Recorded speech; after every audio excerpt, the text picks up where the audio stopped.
Sir, I now come to the more important part of this bill, which is the heart of the bill, the core of the bill. This is about the rate of tax. I will presently read portions from the Chief Economic Advisor's report. The heart of this bill is what the tax will be. It is not a matter between the Union Finance Minister and the State Finance Ministers. There is a third line to the triangle, that is the people of this country. Every union finance minister wants to maximize revenues. Every state finance minister is under pressure to maximize revenues. There is nothing wrong with that, but please remember, we are dealing with an indirect tax, and indirect tax by definition is a regressive tax. Any indirect tax falls equally on the rich and poor. If you buy a soft drink bottle, whether a rich buys it or a poor man buys it, he pays the same excise duty on the soft drink bottle. That is why world over indirect taxes being regressive in nature, the trend is to keep them as low as possible. Stop. Para. I am sure many members have read the Chief Economic Advisor's report. If not, I would urge you to please read it. The cover tells the story.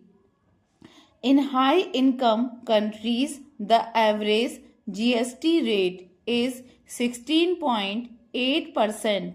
In emerging market economies like India, the average is 14.1%. So, world over 190 countries have one form or the other of GST. It is between 14.1% and 16.8%. The idea is, being an indirect tax, it should be kept as low as possible. The taxes that fall more on the rich and less on the poor are income tax and corporate tax. Those are the taxes consistent with other goals which the country may have. Those are the taxes which must be of principal sources of revenue. In fact, for many years in this country, there is a complete tax distortion. The collection from indirect taxes is larger than the collection from direct taxes. I think we crossed the line sometime in the year 2006 or 2007. Maybe in 2008 we crossed the line when the collection from direct taxes overtook the collection from indirect taxes, and that remain so even today in our country. Para.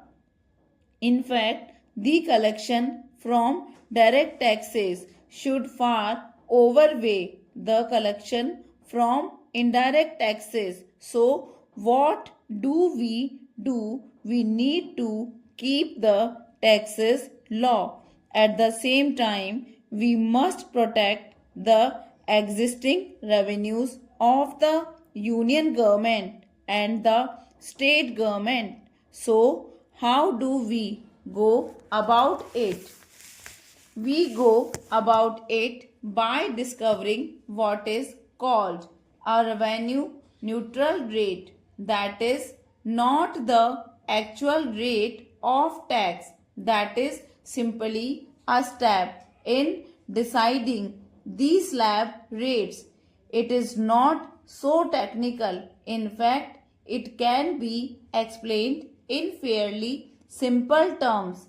You derive an RNR and then from that RNR you work out the slab rates. Today, please remember over 80% of excise duty are between 12 and 14%.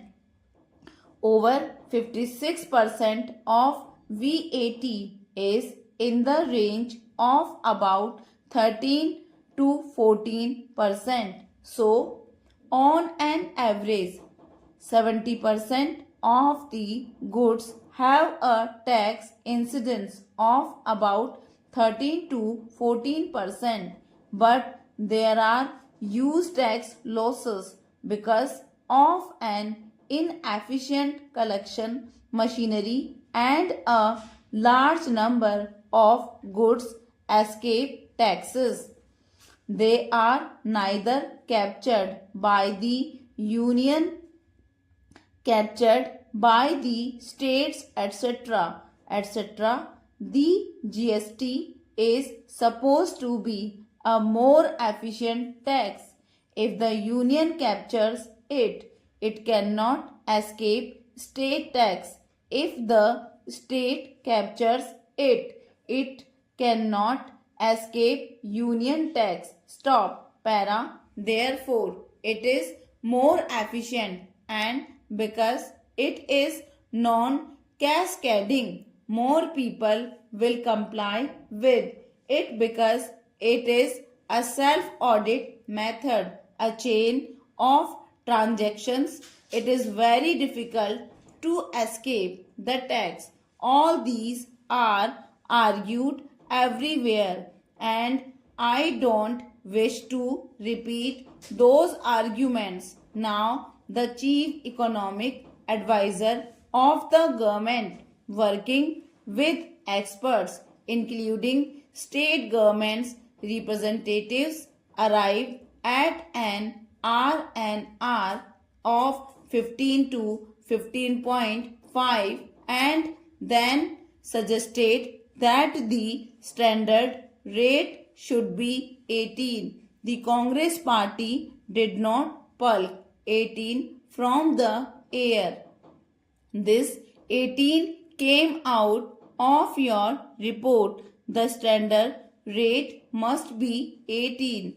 You can have then a lower rate less than 18, and you can have a demerit rate of more than 18. But the standard rate, the rate that will apply to most groups and most services, must be 18. And the chief economic advisor has argued very cogently that alone will make it non-inflationary, acceptable to the public, and an efficient way of taxing without tax evasion. Now, when we say cap the tax rate, what are we saying? We are saying that this rate should not be changed by the whim of the executive. Today, excise duties are changed by the whim of the executive. 3 days ago, they reduced the price of petrol and diesel. 3 days later, they increased. Stop.